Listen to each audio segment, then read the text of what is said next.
अस्सलाम वालेकुम। मलकवा से मुखातिब रिपोर्ट।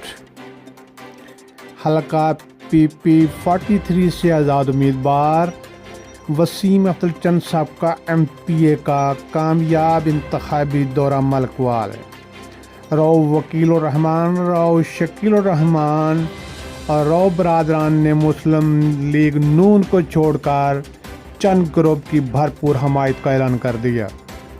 ख्वाजा अमन नसीर सियासी और समाजी शख्सियत ने भी अपने साथियों समेत वसीम अफजल चंद साहब का MPA उम्मीदवार हल्का PP43 के हक में वोट और सपोर्ट का ऐलान कर दिया।